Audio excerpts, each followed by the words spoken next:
로마서와 관련해서 한 가지 중요하고도 좀 흥미있는 주제를 다뤄보고자 하는데요.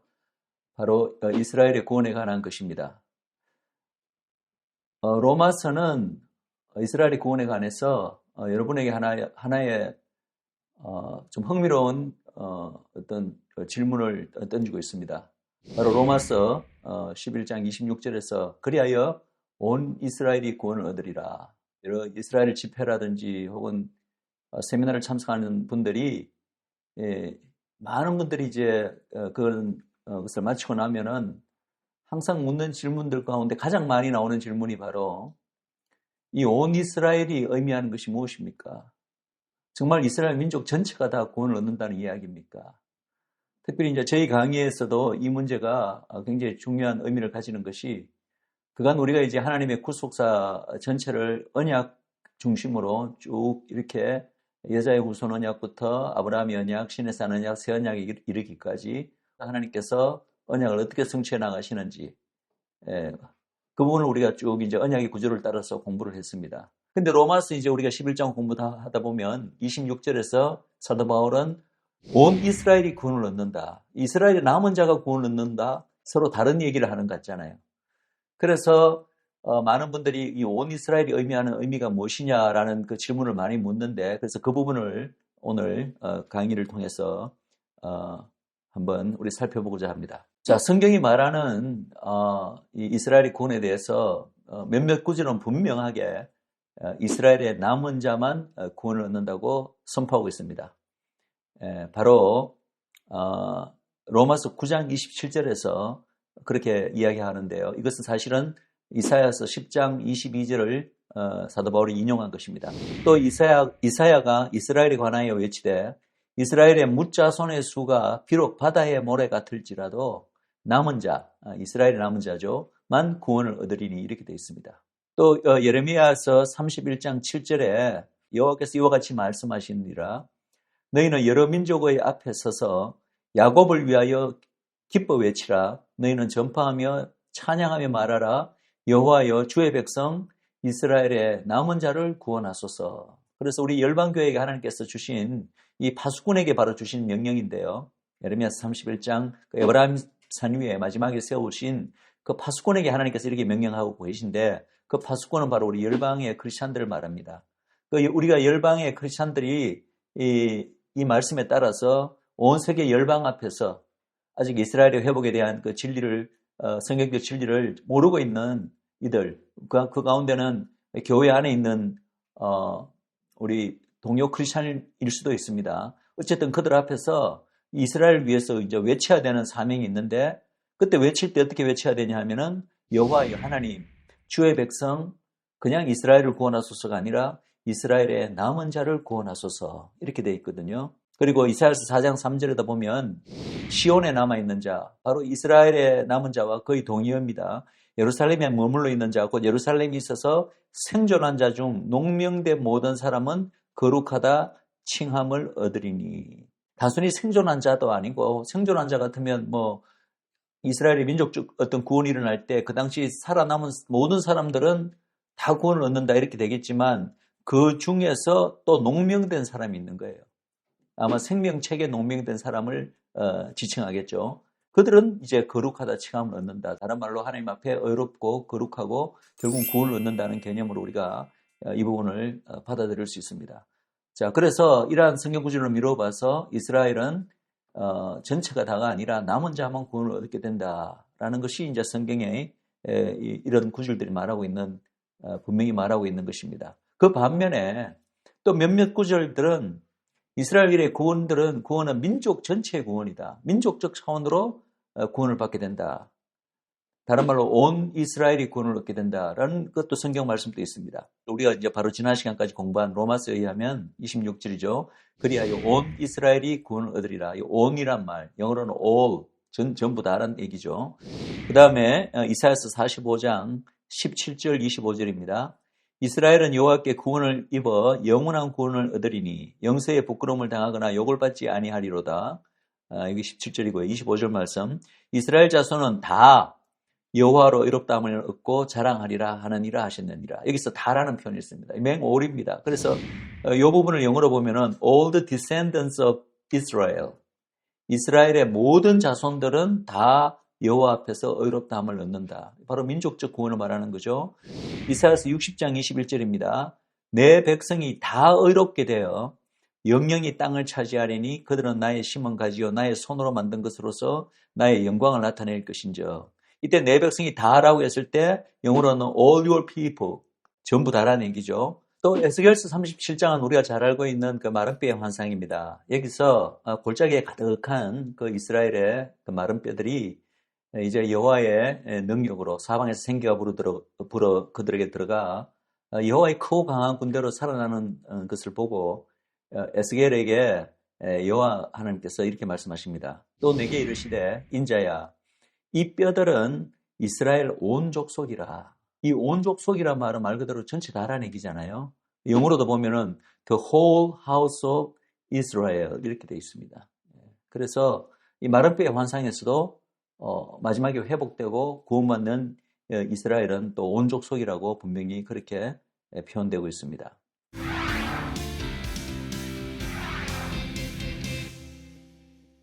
로마서 11장 26절에서 이 온 사용한 표현, 이 온 이스라엘의 의미가 무엇인가를 가지고 사실은 많은 그 사람들 사이에, 신학자들 사이에서도 여러 가지 그동안에 많은 논란이 있었습니다. 특별히 이제 대처신학적 어떤 관점을 가진 이들은 예수 믿는 그 유대인들과 심지어는 이 안에 이방인들, 우리 교회도 열방교회도 포함되는 개념으로 이 온 이스라엘을 그렇게 이해합니다. 이 해석은 잘못된 것이죠. 로마서 9장부터 11장까지 특별히 11장 중심으로 봤는데요. 11장 11절부터 32절까지는 이스라엘과 이방을 끊임없이 한 문장 내에서 혹은 앞뒤 문장으로 이렇게 대조시키면서 사도 바울이 자기의 어떤 신학적 논증을 펼치고 있습니다. 11절에 이제 이스라엘이라는 말이 나오고 12절부터 24절까지는 계속 저희라는 대명사가 사용됩니다. 그게 바로 이스라엘을 의미하는 것이고 저희와 이제 대비되는 어떤 존재로서 너희가 나옵니다. 너희는 바로 우리 열방교회를 가리키는 말이죠. 그래서 끊임없이 서로 간에 이 이스라엘과 교회를 대비시키고 있다는 거죠. 그런데 26절에 이스라엘이 갑자기 우리 이방인, 즉 이방교회를 열방교회를 포함시키는 개념으로 이해될 수는 없다는 거죠. 만약에 이스라엘이 이 주장대로 처음부터 이 로마서 11장에서 이미 그 안에 이방인들을 포함하는 개념으로 쓰였다면 그럼 얼마나 이 중간에 이 11장의 내용들이 말이 안 되는가 한번 우리가 살펴보겠습니다. 11절과 13절 그리고 14절에 보면 이런 내용이 있습니다. 구원이 이방으로 간 것은 이스라엘로 시기나게 하려 합니다. 그런데 이 이스라엘이 그 안에 이스라엘 유대인들뿐만 아니라 이방인들이 포함된다고 생각해 보세요. 이방인의 구원을 받는 구원은 이스라엘에는 이방인이 포함되어 있는데 이방인으로 시기나게 하려 합니다. 이게 말이 됩니까? 말이 안 되잖아요. 또 12절 15절에 이스라엘이 넘어진 것은 결과적으로 이방의 풍성함 그리고 세상에는 화목이 되었다고 사도 바울은 이야기하고 있습니다. 그런데 이 이스라엘 안에 만약 이방이 포함됐다는 개념이라면 이게 말이 됩니까? 우리 이방이 넘어진 것이 이방의 풍성함, 세상의 화목이 되었다. 이 말이 안 되잖아요. 이방은 넘어진 적도 없고요. 예수님이 만난 이방은 바로 예수 믿는 이제 열방 교회가 된 거잖아요. 17절도 마찬가지입니다. 여기 너희라고 지칭하고 있는데 바로 이방 교회를 가리키죠. 너희는 이스라엘 중에 접붙임이 되었다. 근데 이스라엘 안에 이미 이방인이 들어가 있는 개념이라면 너희 이방은 이방 중에 접붙임이 되었다. 이게 또 말이 안 되죠. 20절입니다. 이스라엘은 믿지 않음으로 꺾이고 너희 이방 교회는 믿음으로 섰다라는 선언이 있습니다. 근데 이스라엘 안에 또 이방인이 또 들어가 있다면 이방은 믿지 않음으로 꺾이고 이방은 믿음으로 섰다. 이게 말이 안 되잖아요. 또 특히 25절입니다. 이방인의 충만한 수가 들어오기까지 이스라엘은 부분적으로 완악하게 되었다. 이게 다 우리가 앞 강의에서 다 공부한 내용입니다. 근데 이 이스라엘 안에 또 이방을 넣어보세요. 말이 됩니까? 이방인의 충만한 수가 들어오기까지 이스라엘 안에 이방인이 많이 있다면 이방은 부분적으로 완악하게 되었다. 그것도 또 말이 안 되죠. 예, 그래서 이 로마서 전체의 그 내용으로 문법적으로나 문맥적으로 봐서 이 이스라엘 안에 이방을 포함시키는 개념은 완전히 잘못된 개념입니다. 그 다음에 이제 두 번째 의견입니다. 두 번째 의견은 구약 시대 때 그냥 믿음으로 하나님께서 인정을 받은 그냥 선택받은 유대인들, 그리고 특히 그리스도 이후에는 복음에 반응하는 소수의 유대인들일 뿐 온 민족은 아니다. 온 이스라엘이 구원을 얻는 것도 예수 그리스도를 인정하고 그분을 그들의 메시아로 받아들이는 유대인들만이 구원을 받습니다. 그거는 이스라엘의 남은 자든 온 이스라엘이든 마찬가지거든요. 그래서 이 두 번째 의견이 복음에 반응하는 유대인들이라는 그 부분은 맞는데 뭐가 잘못되어 있냐 하면은 그렇더라도 소수의 유대인들이라는 거예요. 지금 또 전 세계 유대인들 가운데 예수 믿는 유대인들은 지금 2% 정도밖에 안 되거든요. 많이 잡아서 한 3%.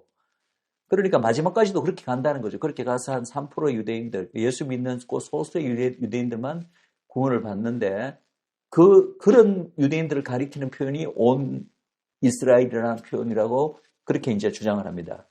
그러나 이 역시도 사실은 말이 안 되는 주장입니다. 그렇다면 이 말은요, 결국은 예수 믿는 소수의 유대인들만 구원받는다로 이 구절을 해석해버리면 이 말은 사도 바울이 굳이 로마서 11장에서 이 말을 할 필요가 없는 말을 하게 된 거예요. 왜냐하면 그건 너무나 당연한 사실이니까. 결국은 모든 구원받기로 선택된 유대인들은 구원된다라는 말이나 다름없는 말이잖아요. 로마서 11장에서 더구나 바울은 이 부분을 이야기하면서 이것을 비밀이라고, 미스테리엄, 하나님의 신비라고, 구속사의 신비라고 이야기를 합니다. 그냥 예수 믿고 구원되기로 된 그 소수의 유대인들은 결국은 구원받을 것이다. 그건 유대인들만 아니라 모든 이방인들도 마찬가지잖아요. 그런 너무나 당연한 이야기를 가리켜 하나님의 구속사의 큰 신비라도 지금 사도 바울이 11장에서 불렀을 리가 있겠습니까? 그건 역시 말이 안 되는 거죠.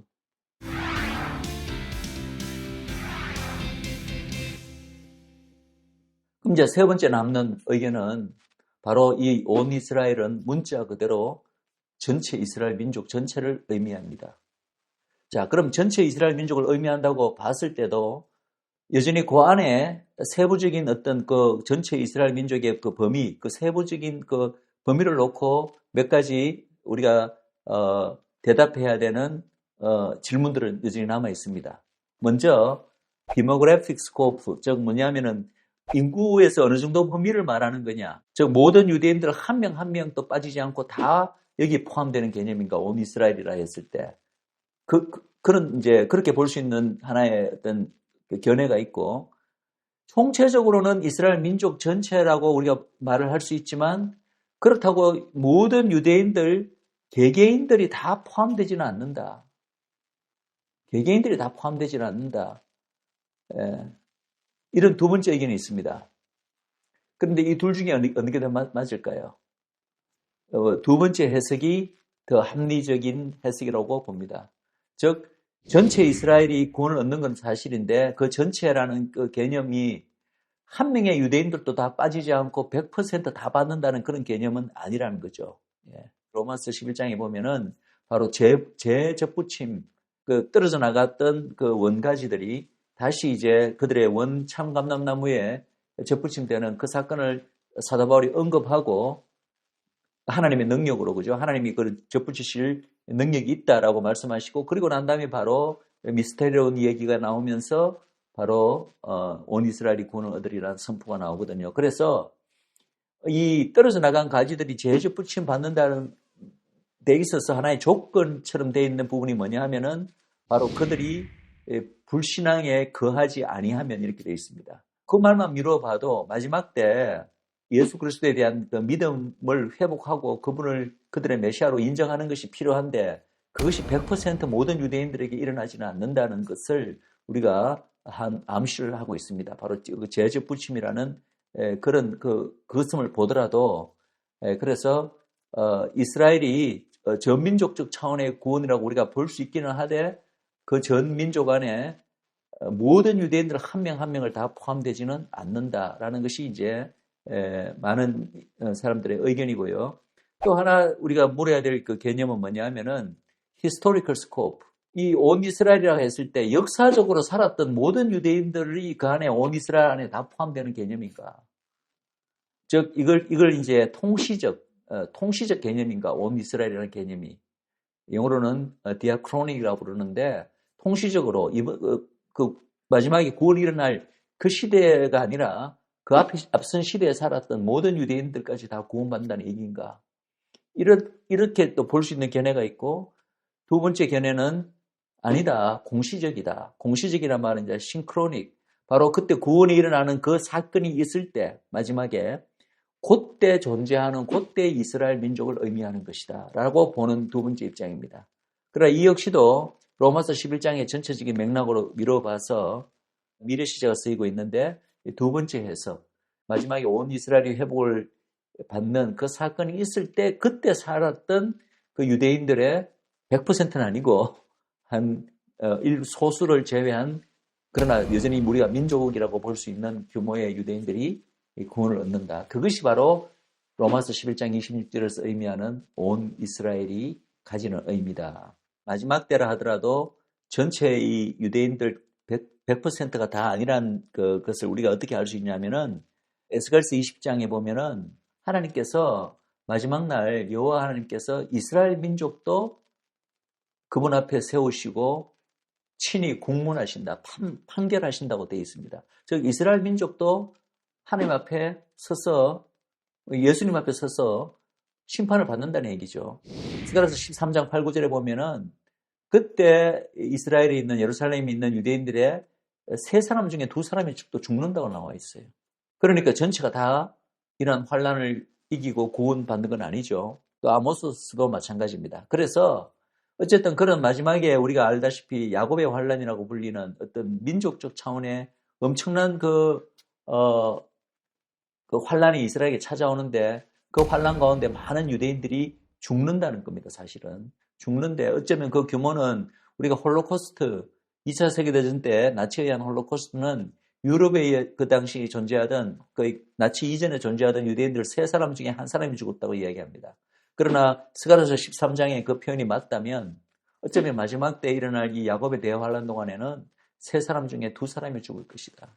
뭐 그렇게 이야기하는 사람도 있습니다. 성경은 열방에 대한 심판, 마지막 때 심판을 굉장히 많은 부분에서 언급하고 있습니다. 그런데 열방뿐만 아니라 마지막 때는 이스라엘에 대한 하나님의 심판도 분명히 언급되고 있습니다. 그리고 이 심판은 끝까지 메시아에 대한 믿음을 거부하는 그런 유대인들에 대한 하나님의 심판일 것입니다. 그래서 이 심판을 피하고 이제 남는 자가 진정 이제 결국 구원을 받는 이스라엘의 남는 자가 될 것인데, 예수님 초림 때부터 지금 교회 시대를 거치면서 오늘날까지도 이 규모는 미미한 규모거든요. 왜냐하면 지금의 이스라엘의 남은 자는 예수 믿는 유대인들이라고 우리가 정의했을 때 아직 유대인들 전체에서 2% 3%밖에 안 되잖아요. 그러나 이때 마지막에 이제 이 이스라엘의 이런 초자연적인 하나님의 구원의 역사가 일어날 때는 이 이스라엘의 남은 자의 규모가 그 이전에 그 모든 역사 시대의 규모에 비해서 폭발적으로 커져서 그 이제는 이스라엘의 남은 자가 이스라엘 민족 전체라고 불릴 수 있는 민족적 규모가 된다는 것입니다.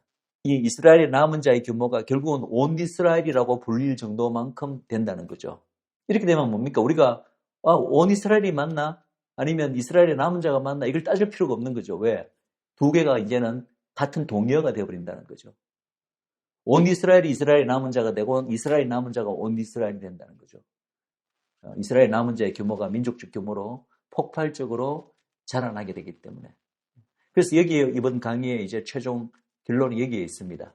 어떻게 이 이스라엘의 남은 자가 결국은 이게 온 이스라엘이 되는가? 어떻게 이 두 개가 같은 개념이 되는가? 그 해답은 바로 우리가 지금까지 이미 공부한 내용의 강의에 다 해답이 주어져 있습니다. 그래서 마지막 때 바로 이스라엘에 대한 폭발적인 전민족적 성령의 부으심에 의해서 단시일 내에 서서히 이스라엘 남은 자의 규모가 서서히 자라는 것이 아니라 단시일 내에 이루어지게 됩니다. 이것을 우리가 제2의 오순절이라고 불렀습니다. 제37강 새언약의 성취와 이스라엘에서 우리가 공부한 부분을 여러분들 한번 참조해 주시기 바랍니다. 그래서 이러한 폭발적인 성령의 부으심이 있게 되면 우리가 바로 로마서 11장 접붙임의 비밀 마지막 부분에서 사도 바울이 강조한 그때가 바로 대접붙임이 일어나는 거예요. 그 전까지는 예수님을 믿는 믿음이 없어서 그저 떨어져 나와서 그냥 땅바닥에 떨어져 있던 이 원가지들이 이 하나님의 어쩌면 그들이 바로 에스겔서 37장에서 에스겔이 보았던 골짜기에 가득한 마른 뼈일 수도 있죠. 그죠? 원가지에서 떨어져 나갔던 이 가지들이. 그러나 폭발적인 전민족적인 모든 육체에게 요열서에서 말하는 듯이 성령이 부어지면은 이들이 갑자기 믿음이 이제 영적으로 눈이 떠지고 예수님을 알아보고 믿음이 그들에게 들어가게 되면은 대대적으로 접붙임의 비밀의 그 안에 비유에 의하면은 그들의 원창감남남으로 되접붙임되게 됩니다. 그러면 그전까지는 소수였던 이스라엘의 남은 자가 바로 민족적 규모로 온 이스라엘로 순식간에 그렇게 되어버리는 거죠. 그래서 에스겔서 36장에도 하나님께서 마지막에 나의 신을 새 언약의 성취가 일어날 때 나의 신을 붓는다는 말씀이 있고 37장에 마른 뼈의 환상 사방에서 생기가 불어들어서 마른 뼈에 들어간다. 그리고 또 요엘서 22장 28절에 내가 내 영으로 모든 육체 혹은 어떤 번역에서는 만민에게 부어준다. 이것이 다 한순간에 아주 단시일 내에 일어나는 폭발적인 어떤 성령의 역사를 표현하는 거죠. 그리고 스가랴서 12장 1절에서 13장 6절에도 보면은 우리가 여러 차례 다뤘던 본문입니다. 바로 하나님께서 이때에 다윗과 이스라엘 예루살렘 거민에게 내가 은총과 강구의 신을 내가 부어주겠다. 그럴 때 이들의 눈이 열려서 그들의 찌른 일을 바라보고 민족적 회개가 터져나오는 광경을 우리가 여기서 보잖아요. 그렇게 될 때 이스라엘에게 민족적 영적 대각성이 임하고 민족적 회심과 회개가 일어나고 그래서 이 새 언약이 마침내 민족적 규모로 성취되는 사건들이 일어나는데 이스라엘 남은 자는 구약 시대도 그렇고 신약 시대도 그렇고 이 마지막 때에 이르기까지는 항상 소수 그룹이었습니다. 그러나 이 소수 그룹이 어떻게 마지막에 이스라엘의 구원을 받을 때는 온 이스라엘이라고 부를 정도로 민족적 규모로 순식간에 크시게 되는가? 거기에 대한 모든 설명이 바로 여기에 있습니다.